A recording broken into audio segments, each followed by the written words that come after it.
Hey everyone, and welcome back for another deep dive with us. Today we're going to be looking into something pretty interesting, the idea of a data self. Ooh, that sounds kind of sci-fi. Yeah, a little bit, right? Yeah.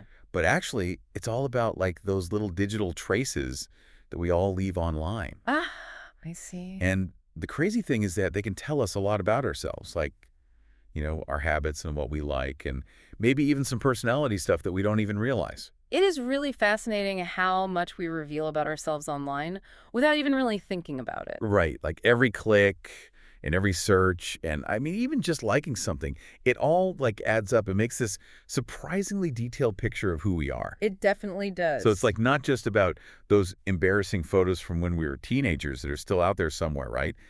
This data self thing goes way deeper than that. Oh, it goes much deeper, yeah. Think of it like every time you do something online, you're kind of leaving a little mark behind like a digital fingerprint. Okay, a digital fingerprint. And all those fingerprints together, they create this sort of digital twin of you, and that reflects a lot about the real you in the real world. Okay, so we've got this digital twin kind of running around in cyberspace, Hmm. but how does it actually work? What kind of information is this data self made up of? Well, there are actually two main types of digital footprints that sort of build up this data self.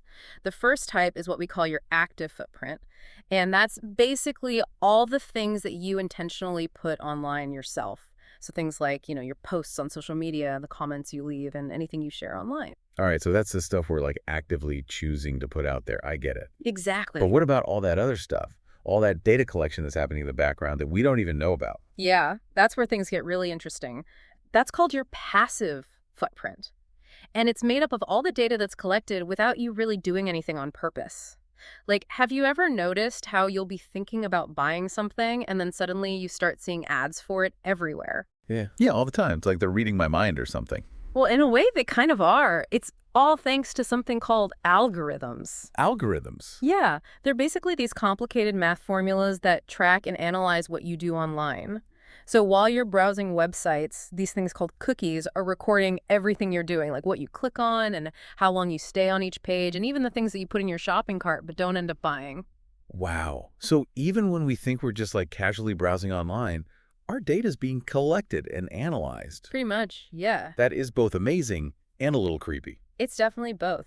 It is remarkable how much information they can get just from those little actions we do online. Yeah. And what's even cooler is how they can put all that data together to see patterns and insights about us that we might not even know ourselves. Okay, so this data self is a pretty complex and detailed picture of us. Mm-hmm. But why should we even care about it? What can we actually learn from it? That's the best part. By understanding our data self, we can actually understand ourselves better, like our habits and our values and even our emotions. And knowing ourselves better, that can be incredibly powerful for personal growth. All right, I'm starting to see where you're going with this. So Yeah. can you give us an example of what kind of insights we can get from our data self? Like what can our online activity really tell us about ourselves? Sure. So let's say you check your screen time report and you see that you're spending a ton of time on social media every day, like going back and forth between TikTok and Instagram. I know a few people like that. Right. Well, on the surface, it might just seem like harmless fun. But if you look a little closer, it could be that you have this really strong desire for something new and exciting all the time. That need to always be seeing new content. And that could be linked to a personality trait, like being impulsive, or maybe even a fear of missing out. Hmm. That's actually really interesting. So it's not just about like judging ourselves for spending too much time online. It's more about understanding why we do the things we do online. Yeah. Exactly. It's all about using this data to get to know ourselves better, not to beat ourselves up about it. I like that. Yeah. So how about another example? What about people who are always online shopping? What can our digital spending habits tell us? Another great question. So let's say someone is always buying expensive things or like luxury experiences instead of saving or investing. Okay. That could be a sign that they really care about status or that they need other people to approve of them, you know? Or maybe it's something deeper, like a fear of not having enough, which makes them want to buy more and more things. So even something as simple as our shopping cart can say something about our deeper needs and desires. That's kind of wild. Isn't it? It's pretty amazing how much our online choices can tell us about what's going on inside. Yeah. And that's just the beginning. We haven't even talked about what our data can tell us about how we're feeling emotionally. Okay, now I'm really curious. Let's talk about that next. What can our data selves tell us about our emotional state? Well, think about those times when you find yourself scrolling online late at night or maybe binge watching shows. Happens to the best of us. Right. Now, those things might seem harmless enough, but they could also be signs that you're feeling stressed or lonely or even a bit down. Wait, so even what we watch on Netflix can give us clues about our emotional Well, well-being? you bet. Like, if you're always watching sad movies or shows, especially late at night, it could be that you're looking for a way to deal with some tough emotions. And it's not just about what you're watching, it's also about when and how often you're watching it. This is seriously like peeling back the layers of a digital onion. With each layer, we learn something new about ourselves. Yeah. So much more insightful than I thought it would be. It is pretty amazing, isn't it? But it's important to remember that the goal here isn't to like diagnose ourselves or freak out about all this information. It's about using what we learn to make positive changes in our lives and be happier. You're right. So how do we actually do that? How do we take all this data and turn it into something that helps us grow? That's what we're going to explore next. We'll be talking about some practical strategies that you can use to make positive changes with your data self. Are you ready to keep going on this journey of self-discovery? Absolutely. Let's do it. All right, so we've learned some pretty amazing things about what our data selves can tell us about who we are. But now the big question is, how do we actually use all of this information to make positive changes in our lives? Well, that's what makes this whole concept so powerful. It's not just about understanding our digital habits, but about using that knowledge to create a life that's more fulfilling and more intentional. So it's like having a roadmap to personal growth, but it's made of data. Yeah, exactly. And like any good roadmap, it all starts with knowing where you are right now. That's why the first step is what we call a digital audit. Okay, a digital audit sounds kind of intense. What does that actually involve? Well, it's basically like taking inventory of your digital life, Yeah. taking a good look at everything you do online and seeing if there are any patterns or habits that might be holding you back. Okay, but where do we even start? I mean, our digital lives are so huge and complicated. It feels kind of overwhelming to even know where to look. I get it. It can be a lot. So I would say start by focusing on the areas that are most important to your personal growth goals. Like if you're worried about how much time you spend on social media, then start by checking your screen time reports and looking at how you're actually using those platforms. And if you're curious about your spending habits, then take a look at your bank statements and your online purchase history to see where your money is going.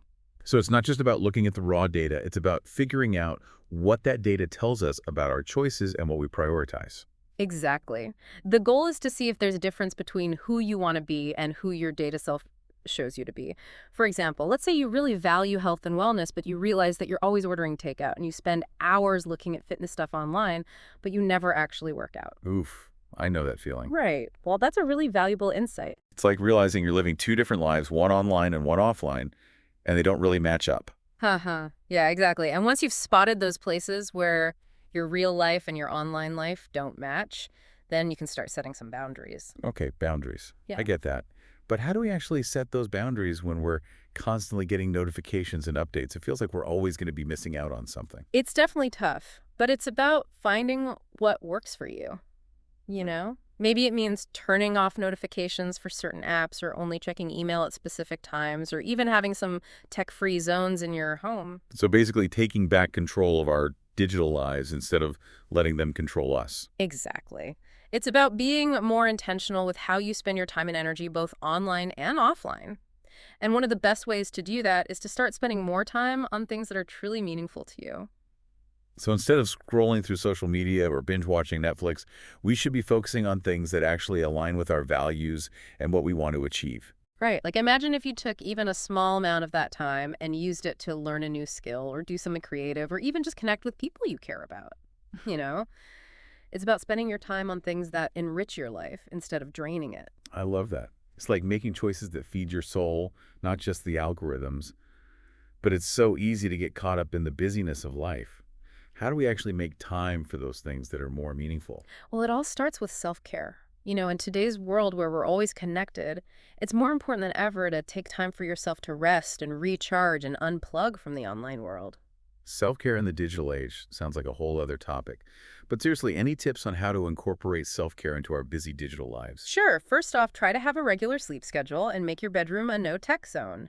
And think about taking little breaks from technology throughout the day, even if it's just for 15 minutes at a time. And never underestimate the power of spending time in nature. It's a great way to reconnect with yourself and recharge. Those are great tips. But what about people whose screen time is mostly productive? Like if they're working or learning or connecting with colleagues. Do they still need self-care? Absolutely. Even when you're using screens for work, it can be really draining if you don't balance it out with offline activities and take mindful breaks. In fact, it's often the people who feel the most productive who end up burning out. Right. Remember Maria from earlier? The one who was always searching for study hacks. Well, her data self showed that she was working too much and putting productivity ahead of her well-being. Yeah, that's a good reminder that even good habits can become a problem if we don't keep them in check. So finding that balance is really important. But how can we tell if we're actually making progress?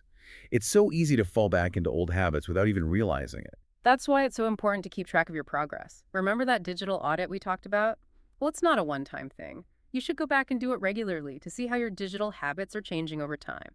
Are you spending less time scrolling mindlessly? Have you been able to set healthier boundaries around your technology use? So it's like checking in with our data selves to make sure we're on the right track. Exactly. And don't forget to celebrate your wins no matter how small they seem. Every step you take towards a more mindful digital life is a victory. I love that. It's about progress, not perfection. Wow. But with all this talk about data and self-improvement, it's easy to get caught up in trying to optimize every single part of our lives. Yeah. What advice would you give to our listeners who might be feeling a bit overwhelmed by this whole data self idea? Just remember that your data self is just one piece of the puzzle. It's a really useful tool for self-discovery and growth, but it doesn't define who you are. It's about using this information to empower yourself, not to judge yourself. That's a great point. It's about remembering our humanity, both online and offline. And speaking of embracing, I'm ready to embrace the final part of our deep dive. Are you ready to wrap things up, some key takeaways, and a thought-provoking question for our listeners? Absolutely. Let's bring it all home. Okay, wow, we've covered so much ground today. I mean, from digital footprints to data audits and everything in between, we've really gone deep on this whole data self idea. But before we wrap up, I want to make sure our listeners are walking away with the most important points. What's that one big takeaway you really want them to remember? If I had to boil it all down to one main message, it would be this. Your data self isn't some separate thing. It's a reflection of you. It's like a mirror showing you your habits and your preferences and your values and even your emotional patterns. And by understanding what you see in that mirror, you can gain some really powerful insights that can help you grow as a person. Yeah, it's like we've been given this incredible tool for self-discovery, and now it's our job to actually use it right. Exactly. But before we say goodbye, I want to leave our listeners with something to think about, like a thought-provoking question. Ooh, I like it. Go ahead. All right, listeners, here's something to ponder. Think back to all the things we've talked about today about this data self. Now ask yourself this. What's one surprising thing your data self has shown you about yourself that you might want to change? Maybe it's a little habit or something about how you spend money, or even just an emotional pattern that keeps coming up. Take some time to really think about it and see what comes up for you. That's such a great question to leave everyone with. It really encourages us to take all of this knowledge and put it into practice. Yeah, totally. The journey of self-discovery never really ends, and your data self can be a really helpful guide along the way. So true. Well, that's all the time we have for today's deep dive. Thank you so much for joining us on this journey into the beta self. We hope you found it interesting and maybe even inspiring. It's been a pleasure. Until next time, stay curious and keep exploring your digital world in new ways. And remember, your data doesn't define you, but it can definitely help you become a better you. Couldn't have said it better myself. Thanks for listening, everyone.